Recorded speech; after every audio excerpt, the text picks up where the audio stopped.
In here, I want to go over the E1 mechanism and why does the E1 mechanism compete with the SN1 mechanism.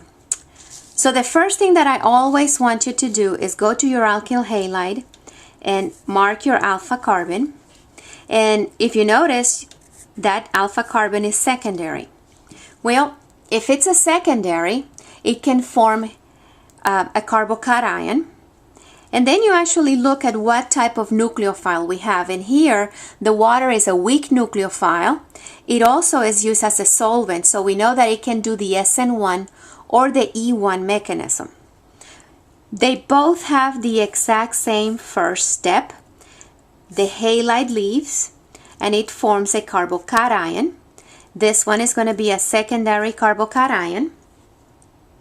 And now that you have water there, what I'm going to do is that I'm going to go to one of the beta carbons. I'm going to go to the beta carbon that's at the top, and I'm going to draw one of the hydrogens. There's two hydrogens there, but I want only one of them because I want to show you what's going to happen on the E1 reaction. In the E1 reaction, your water, which happens to be a weak nucleophile and also a weak base, it's going to go to the beta carbon and abstract one of the protons of the beta carbon. And when it abstracted, that's how we form the double bond in there. So we're going to make the double bond. And when we actually just form the double bond, remember we form a little bit of H3O plus because it abstracted the proton. This is the alkene product that goes to the inside carbon. I could also have the exact same reaction with the hydrogen that's on this carbon over here, which would get me the 1-butene. But I'm just going to put that one for now. The other thing that could happen in this reaction, since negative attacks positive, that water could go and attack the carbocation. Why not? It's a positive carbon, and that oxygen can be attracted to the carbocation. If the water attacks the carbocation, I am going to get a substitution product, but I'm going to draw the whole mechanism. So the water attacks, forms a bond to the carbon, and now the oxygen has a positive charge. I have a lot of water in solution, so have a second molecule of water.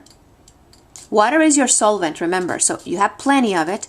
So have your water deprotonate your intermediate, and that's how you came to have the product. So the mechanism on top, that would be the E1 mechanism. The mechanism at the bottom, this one would be the SN1 mechanism. Now, when those two mechanisms compete, the SN1 is usually the winner. It's the one that's going to be favored because what's easier? The water attacking a carbon that's positive, a real positive charge, or the water going to the beta carbon and abstracting that proton. Now, if you look at that proton, that's not an acidic proton the way that we think about it. Usually the protons that we abstract are attached to oxygen, like right here. So they're real partial positive. That hydrogen doesn't have a strong partial positive charge. And we're asking water, that's a weak base, to go and get it. I know that the water is also a weak nucleophile, but we have a much better chance of that water attacking the positive carbon than we're going to have of the water going to the beta carbon and forming the double bond. So that's why whenever you get competition between the E1 and the SN1 is going to give you the major product of the reaction. Now let's say that you insist, for unknown reasons, you insist on doing the E1.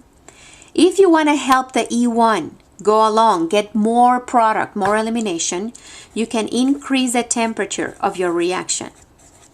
If you increase the temperature, higher temperatures promote elimination, so you will get more E1 than the SN1. However, I don't want anybody to decide, oh, I'm going to do that alcohol using an SN1, because that's not realistic.